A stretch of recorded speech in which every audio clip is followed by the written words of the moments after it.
इस साइकिल यात्रा में जो आप शामिल हुए हैं, तो मुझे पूरा भरोसा है कि जिस जोश और उत्साह से यह साइकिल यात्रा संपन्न हुई है, आने वाले जब करेल का चुनाव होगा, इससे भी ज्यादा जोश और उत्साह हम सभी के बीच में रहने वाला है।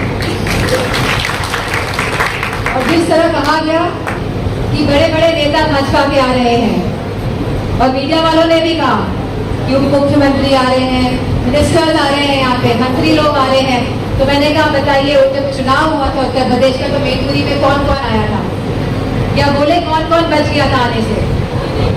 प्रधानमंत्री जी आए थे, मुख्यमंत्री जी आए थे, उप मुख्यमंत्री आए थे, गृह मंत्री आए थे, लेकिन क्या परिणाम हुआ कि मैनपुरी के सभी लोगों ने एक मत होकर समाजवादी पार्टी को जिताने का काम किया। और ये इसलिए किया क्योंकि पूरे प्रदेश में जो सभी समाज है, उन लोगों ने जो ये सांप्रदायिक राजनीति को नकारने का काम किया है, और जो पार्टी समुदाय की बात करती है और सबको साथ लेके चलने की बात करती है, उस पार्टी को भारी मतों से जिताने का काम किया है। और जिसकी वजह से हम देख रहे हैं कि किस तरह भाजपा के मंत्रियों का रौनक और जो रंग है वो सब उड़े हुए नजर आ रहे हैं। आ रहे हैं कि नहीं आ रहे हैं?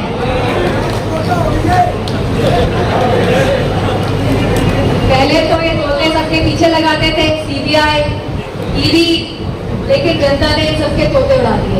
उड़ाए कि नहीं उड़ाए? जिस तरह उत्तर प्रदेश के लोकसभा चुनाव का परिणाम रहा है, तो मैं समझती हूँ ये बहुत छोटी सी लड़ाई हम सभी ने मिलकर जीती है, लेकिन अभी जंग बाकी है। और ये मैं इसीलिए कह रही हूँ कि हर पड़ाव पे हमें जीत हासिल करनी है, क्योंकि ये संविधान को बचाने की लड़ाई तो है ही, लेकिन हम सभी की लड़ाई इसीलिए भी है क्योंकि हमारी आर्थिक, हमारी सामाजिक हक और सम्मान की भी लड़ाई होने जा रही है। और जब सत्ता में आएंगे कभी भी ये लड़ाई खत्म होने वाली नहीं है, क्योंकि फिर ज्यादा जिम्मेदारी हम पे ये बढ़ेगी कि हम कैसे हमारे संविधान को लागू करें, क्योंकि जो अर्थव्यवस्था और जो पूरी व्यवस्था आज प्रदेश में चल रही है, और आने वाले 2 सालों में भी प्रदेश का हाल सुधरने वाला नहीं है, क्योंकि जब 7 साल या 8 साल जब तक होने जा रहे, जब हाल नहीं सुधरा है, तो 2 साल में हाल सुधर पाएगा कि नहीं सुधर पाएगा, बताइए आप। और फिर जब ये हाल बुरा हो जाएगा तो पटरी में लाने के लिए प्रदेश को कितना समय लगेगा? डबल इंजन की सरकार ने पूरे प्रदेश को पटरी से उतारने का काम किया है। और मुझे पूरा भरोसा है जब हम अपने राष्ट्रीय अध्यक्ष के नेतृत्व में समाजवादी पार्टी की सरकार बनेगी, तो जहां हम संविधान के माध्यम से जो आरक्षण प्राप्त हुआ है उसको लागू करने का तो काम करेंगे ही, और उसी के साथ जिस तरह महिलाओं की सुरक्षा के मामले लगातार प्रदेश में बढ़ रहे हैं, इस पे भी हम बहुत मजबूती के साथ काम करने का मैं आपको वचन दे रही हूँ। और इसी के साथ लगातार SC, SC और OBC पे जो अत्याचार बढ़ रहे हैं पूरे प्रदेश में, तो लगातार इस पे भी काम किया जाएगा कि सबको सम्मान और अधिकार कैसे मिले, और कोई भी समाज ना छूटे और किसी का भी अपमान ना हो। आज भाजपा की सांप्रदायिक राजनीति तथा विकास, युवा, महिला तथा पीढ़ी विरोधी जो राजनीति जो भाजपा वाले आज तक चलाते आए हैं, लेकिन अब इस तरह की नकारात्मक राजनीति का लगभग अंत निश्चित है। मुझे पूरा भरोसा है कि आने वाले समय में सभी लोग मिलकर न केवल भाजपा को हटाने का काम करेंगे, इसी के साथ संविधान को भी एक बार पुनः स्थापित करने का काम करेंगे। लेकिन ये तभी हो पाएगा जब हम हारेंगे नहीं। अब तो मैनपुरी वाले सब जान रहे हैं किस तरह पुलिस और प्रशासन काम करता है, लेकिन इस बार हमने भी सुनिश्चित किया कि हमारा कोई भी कार्यकर्ता फंसे ना, जेल ना जाए। अगर जेल चला भी गया है तो हमने पूरी कोशिश करी है कि जल्द से जल्द जेल से बाहर आ जाए। पूरा शासन प्रशासन एक तरफ और मैनपुरी के पूरे लोग एक तरफ। तो मुझे पूरा भरोसा है कि आने वाले चुनाव में हम सब मिलकर एक बड़ी जीत हासिल करेंगे और साथ ही संविधान को पुनर्स्थापित करने का भी काम करेंगे।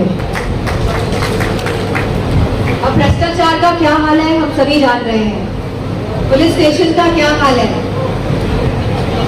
लेखपाल का क्या हाल है, कितना भ्रष्टाचार बढ़ गया है।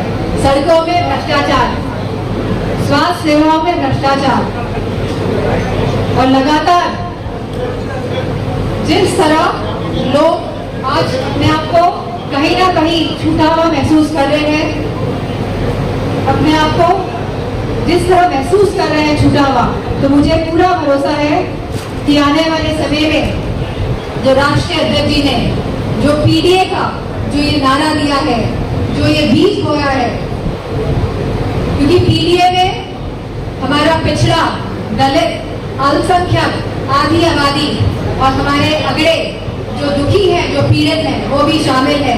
और जो ये बीज बोया गया है आज वो अंकुरित भी हो गया है और एक पेड़ का रूप ले रहा है। और समय आने पर जब ये फल देगा तो मुझे पूरा भरोसा है कि ये जो प्रदेश है, जहाँ युवाओं को रोजगार मिलेगा, जहाँ महिलाओं को सम्मान मिलेगा, सुरक्षा मिलेगी, जहाँ हमारे किसानों को सस्ती बिजली मिलेगी, मुफ्त पढ़ाई मिलेगी, शिक्षा मिलेगी अच्छी। आज शिक्षा और स्वास्थ्य से पूरे उत्तर प्रदेश तिलमिलाया हुआ है। आज क्या स्वास्थ्य की सेवाएं हम सभी जानते हैं। और जो पहले हमारे पीजीआई एफआई को फंड्स नहीं दे रहे थे, क्योंकि इनमें जलन और चिढ़ की भावना है कि हमारी सफाई में इतना बड़ा पीजीआई अस्पताल कैसे बन सकता है। लेकिन मुझे खुशी इस बात की है कि नेताजी के आदर्शों पे और विचारों पे हम सभी चलते हुए जिस तरह हम अपनी जनता का, अपने लोगों का सहयोग कर पाए, वो सहयोग करेंगे। और इसी के साथ मैं आप सबका, तो अयोध्या हम इसीलिए जीते हैं क्योंकि अयोध्या में सभी समाज के लोगों को प्रताड़ित किया गया। और हम जानते हैं कि किस तरह अयोध्या की जमीन में धांधली की गई, जहाँ बेचारे किसानों को, वहाँ के लोगों को अपनी जमीन बेचनी पड़ी, क्योंकि ये अधिकारी और ये राजनेता जानते थे कि अयोध्या की जमीन की कीमतें कितनी बढ़ जाएंगी। और आज स्थिति ये है कि अयोध्या की जो जमीन है वो 200% बढ़ चुकी है, लेकिन जिसको ये आर्थिक सहायता मिलनी चाहिए थी, जो अयोध्या के लोगों को आर्थिक सहायता मिलनी चाहिए थी, वो सहायता जन जन तक नहीं पहुंच पाई है। और इन्हीं के अधिकारियों को और इन्हीं के राजनेताओं को यह सुविधा और लाभ पहुंचने का जो काम इस मौजूदा सरकार ने करा है, तो आने वाले आप समय में देखेंगे कि अयोध्या ये लोग फिर से हारेंगे। क्योंकि आज जनता जागरूक है और जागरूकता से ही जागृति आती है।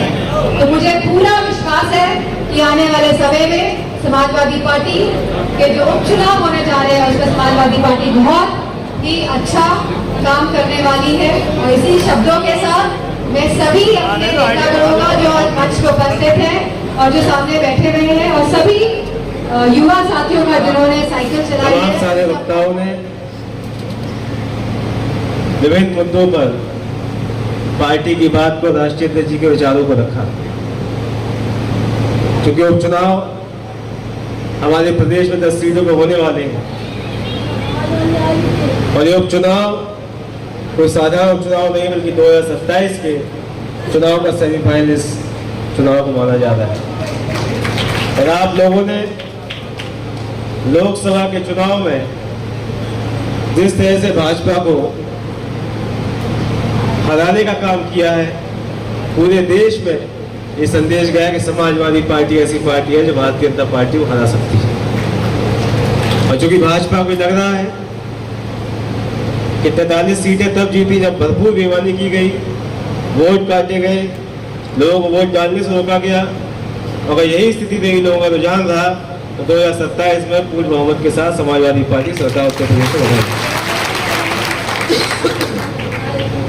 आज जो स्थिति है देश और प्रदेश में, भारती जी ने बहुत विस्तार से SC, ST, OBC माइनॉरिटी के बारे में जो आज स्थिति है देश में, उसकी बात आपके बीच में रखी। आज भाजपा के राज में न तो संविधान सुरक्षित है, न आरक्षण सुरक्षित है और न ही देश की सीमाएं सुरक्षित है। लगातार हमारे देश के जवान सीमा पर शहीद हो रहे हैं। हमारे प्रधानमंत्री जी विदेश में जाके कहते हैं कि all is well, all is well. कोई स्वीकारने तक को तैयार नहीं है कि हमारे देश के जवान सीमा पर शहीद हो रहे हैं। चीन ने हमारे देश की हजारों वर्ग मीटर किलोमीटर जमीन हमारे देश की छीन ली, लेकिन आज तक सरकार ने एक बार भी ये नहीं कहा कि हमारी देश की जमीन को किसी ने छीना। जिस तरीके से लोग झूठ बोलते हैं, लोगों को माया जाल में फंसाने का काम करते हैं, 10 साल तक उनकी बातें लोगों ने खूब सुनी, लेकिन इस चुनाव के बाद अब माहौल ऐसा हुआ है कि लोग इनकी हकीकत को जानने लगे हैं और भाजपा के बुरे दिन की शुरुआत अब हो चुकी है। और खासतौर पर उत्तर प्रदेश में जब चुनाव में हम लोग बड़ी संख्या में बड़े अंतर से भाजपा को हराएंगे, तो उत्तर प्रदेश के साथ साथ पूरे देश में भी हम लोग अपना संदेश भेजने का काम करेंगे। आया आरक्षण के नाम पर जहाँ क्रीमी लेयर की बात हो रही है, या यूनिवर्सिटीज में प्रोफेसर के लिए नॉट फाउंड सुटेबल NFS लिख दिया जाता है, नॉट फाउंड एलिजिबल लिख दिया जाता है, और ये संदेश लोग देते हैं कि SC ST OBC के लोग इस काबिल नहीं है कि उस पद को भरने के लिए उनकी काबिलियत नहीं है। धीमे धीमे इन लोगों का जो प्रयास था कि संविधान बदलने का, आरक्षण को खत्म करने का, वो जब सीटें इनकी 240 रह गई, उसके बाद कुछ उनके हौसले जो थे वो कुछ ठंडे पड़े।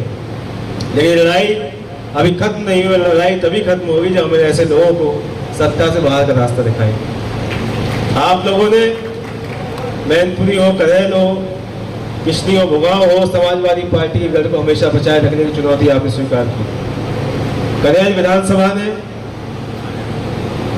हमेशा समाजवादी पार्टी को आगे बढ़ाने का काम किया। अभी पिछले 15 दिन में 2 बार मुख्यमंत्री और 1 बार मुख्यमंत्री करेल में अपना कार्यक्रम कर चुके हैं। इसी हॉल का कार्यक्रम हुआ था। ना कोई योजना लेके आए, ना कोई सौगात लेके गए।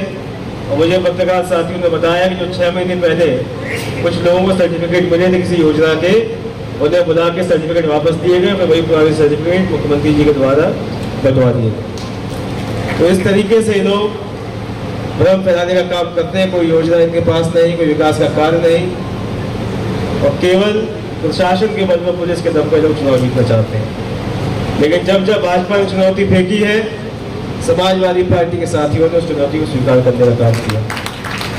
आपको याद होगा चुनाव जब लोकसभा का हुआ, आज ये सांसद चुनाव लड़ रही थी, और किस तरीके से भाजपा के लोगों ने ये प्रचार किया कि इस बार जो आखिरी जो किला समाजवाद का है उसको भी हम लोग गिराने का काम करेंगे।